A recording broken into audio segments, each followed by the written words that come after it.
Déjeme saludar, ya que hablamos del Congreso de la República, al señor representante Hernán Cadavid. El episodio que vimos ayer a través de los medios de comunicación en lo que tiene que ver con la aprobación, el trámite de la reforma laboral.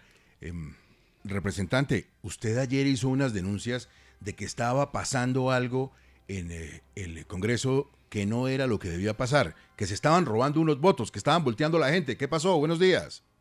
Gustavo, buenos días, me alegra escucharlos y verlos. Además, mire, una reforma laboral que se discute en un contexto económico que mejor explicado imposible de lo que acaba de decir el doctor Juan Carlos Echeverry, pero lo puntual por lo que usted me pregunta es que habíamos tomado la decisión de presentar una proposición para que la discusión de la reforma laboral se diera artículo por artículo y evitar esas votaciones de bloques de artículos donde nadie sabe qué están metiendo. E íbamos ganando la plenaria de la Cámara de Representantes, no la oposición, todos en esa decisión.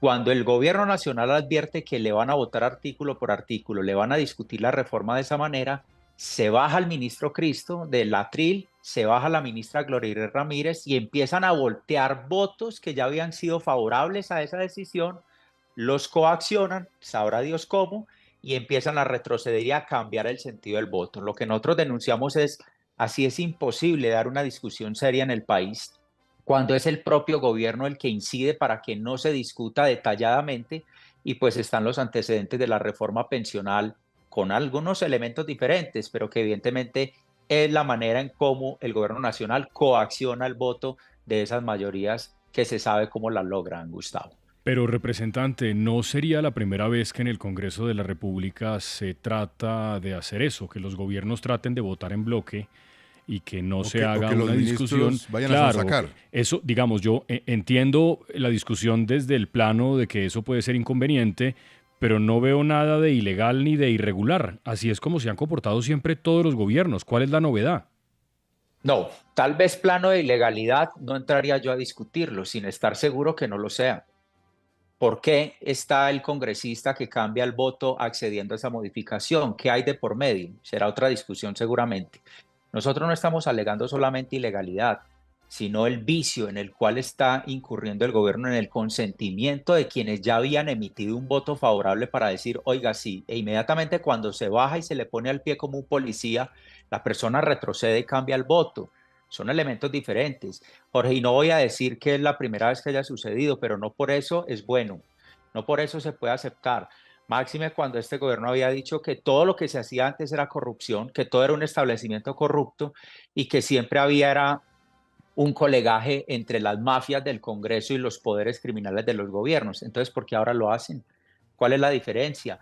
Cuando hay un debate de reforma laboral, no es una ley de honores, permítanme poner ese ejemplo, es la reforma laboral que tanto Fedesarrollo como un estudio técnico del Banco de la República han estimado que el texto en las condiciones en que se encuentra podría eliminar entre 450.000 a 500.000 empleos en Colombia.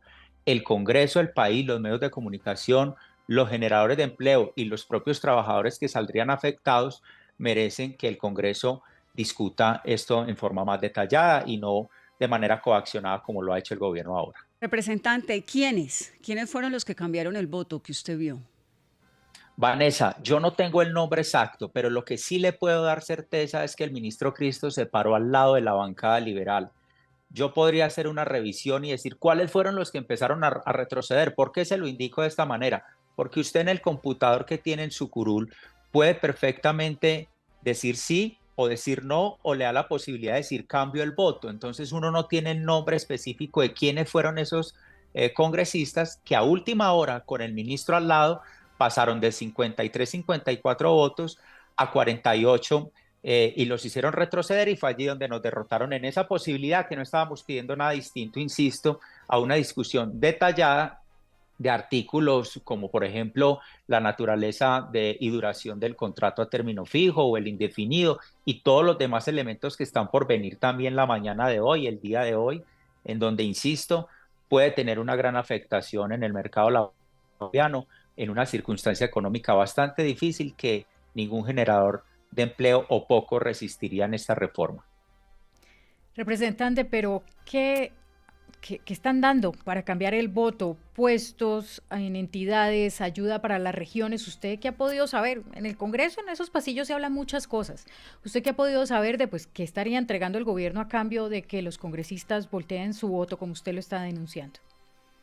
Diana, usted lo ha dicho bien, en el Congreso todo se dice, este tiene esto, este le entregaron esto, a este partido lo otro, pero los únicos antecedentes públicos de los que uno tiene certeza en la manera en cómo opera el gobierno es lo que pasó con la Unidad Nacional de Gestión del Riesgo en materia de reforma a la salud y otros. El país ha entendido cuál es la forma transaccional del gobierno nacional y han seguido adelante en ello y no han tenido reparo alguno.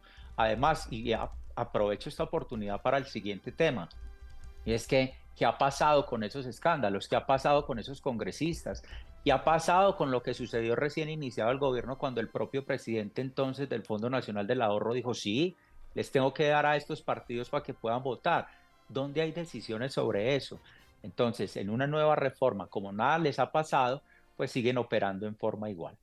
Representante Cadavid, una última inquietud. ¿Cómo va el expresidente Uribe? La última vez que lo vi estaba dándole la mano a María Jimena Duzán. ¿Cuándo lo vio usted por última vez?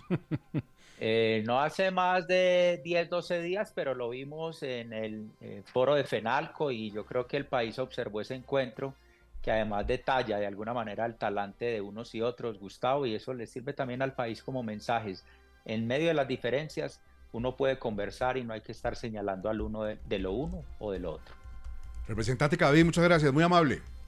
Bueno, Gustavo, a usted muchas gracias. Me alegra escucharlos y verlos, la verdad. Gracias. Muy amable, muchas gracias. Ese foro de FENALCO, eso fue Muy candela, movido, ¿no? Candela. Sí, primero. Pero política de la buena, porque estaban hablando también de qué hacer con la plata de las regiones en ausencias del gobierno central. Claro, mucha gente de la derecha, Gustavo, pero hay que decir, eso sí, una cosa, están saliendo unas fake news que es importante aclarar. Jaime Alberto Cabal San Clemente es el presidente de FENALCO, pero él ni es familiar de María Fernanda Cabal Ni ni es del mío. embajador San Clemente. Ni mío. Entonces, están inventando una cantidad de cosas, le hicieron un logo alterno a FENALCO horrible, tremendo, y una cosa es no estar de acuerdo, Claro. y otra cosa es utilizar las Y plataformas memes. para destruir a la gente. No, de una vez aprovecho. Yo me llamo Vanessa de la Torre San Clemente. No conozco al señor Fernando San Clemente, cuya finca terminó inundada de cultivos de coca. No tengo nada que ver con él. Tampoco soy nada del doctor Jaime Alberto Cabal. Mejor dicho, por ahí no es la cosa. Pero lo de FENALCO que le iba a comentar es, Vicky Dávila sale, hace un discurso muy grande y le da mucho palo a María Jimena Duzán.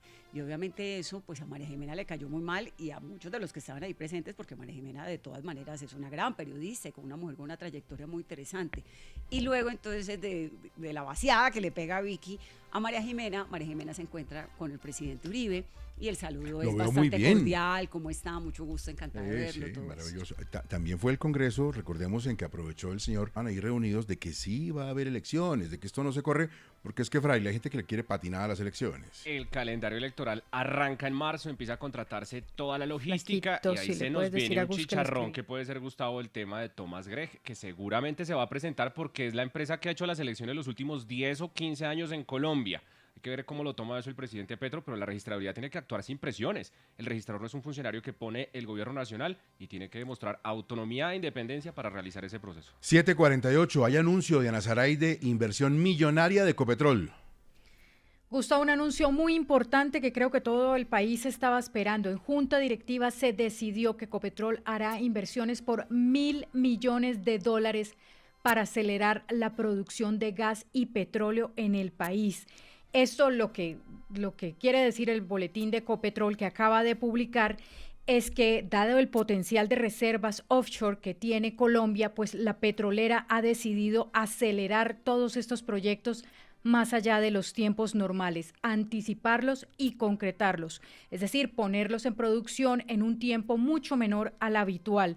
Pozos como Gorgon, Buena Suerte, Comodo, Uchuva, que ya no se llama Uchuva, sino Sirius, estarán al aire, es lo que quiere Ecopetrol con esta inversión multimillonaria en menor tiempo para así resolver todo este tema de falta de reservas de gas que tiene Colombia. Es decir, si esto sale como Ecopetrol lo quiere, frente al 2025, que es el año crítico que señalan todos los expertos, pues podríamos tener buenas noticias en materia de reservas de gas y de petróleo, Gustavo.